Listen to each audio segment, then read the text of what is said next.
So what if I told you that there is a foldable out there that is thinner than the average pen and even a lot of notebooks? Then I told you that this foldable is not yet available outside of China. Well, you'd be pretty disappointed, wouldn't you? Well, you can imagine our frustration, but we're actually hoping that Honor sees sense and brings the brand new Magic V2 to Western markets in the not too distant future. But let's get it unboxed and give you a glimpse of something we do hope to see in more regions very, very soon. So yes, you heard me correctly right at the start of this video. The Honor Magic V2 is thinner than an average pen, or at least a pencil, and is, at the time of this device being released, the world's thinnest foldable smartphone. It could also come with one of the best foldable cameras too, but more on that in just a little bit. Sadly, the Magic V2 is China only for now, but we've been given a sneak peek at this device, which just pips the brand new Google Pixel Fold to the crown of the thinnest foldable. If you've seen the original Magic Foldable from Honor, it's kind of iterative, but in all of the right ways. Well, here's a quick rundown of the specifications though. This device comes with a 6.43 inch outer display at Full HD Plus resolution and comes with a 120Hz refresh rate. It's LTPO2, as is the inside display, so that means you can dynamically switch from 1 to 120Hz for added battery boost depending on the application. The interior screen is rated at 7.92 inches. It too can dynamically switch between 1 and 120Hz and has a QHD Plus resolution, so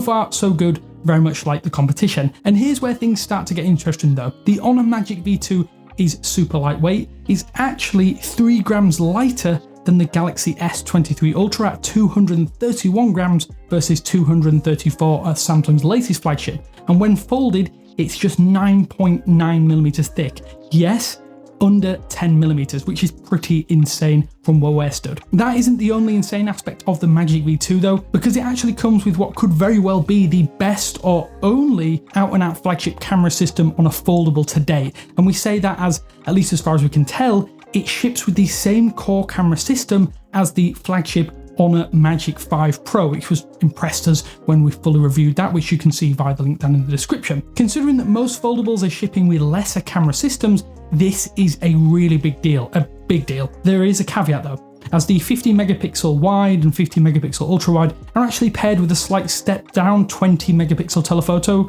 So rather than it being perfect, it's a good camera system that has one minor weak point. And it's often an area though, we have to say, on cameras of this type that end up left behind on high-end foldables. So it's nice to see Honor adding a little bit of extra oomph to the camera system on offer. And I think this, of course, reiterates why this is possibly a device we want to see in more regions, as this is a high-end phone across the board. It comes with the Qualcomm Snapdragon 8 Gen 2 processor, 16 gigabytes of RAM, up to 1 terabyte of internal storage, a 5000 mAh battery with 66 watt wired fast charging, plus it does have Android 13 pre-installed. Everything about this package is premium, and we think it really deserves to compete with the likes of the Google Pixel Fold, the upcoming OnePlus Foldable, and the Galaxy Z Fold 5 when that does arrive in the coming months. Far be it from us to request a device get a global release, but when the package is this solid, albeit with some quirks, as this is of course a pre-release model devoid of some basic apps like a camera application and keyboard,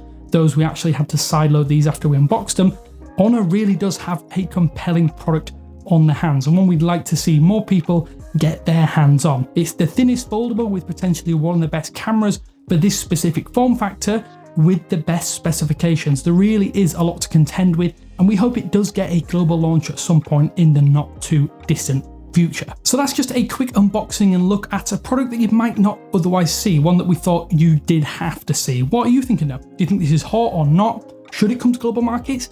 Let me know down in the comment sections below. It's always listening to hear your thoughts. Until next time though, this is Damien with Android Authority, and I will speak to you soon.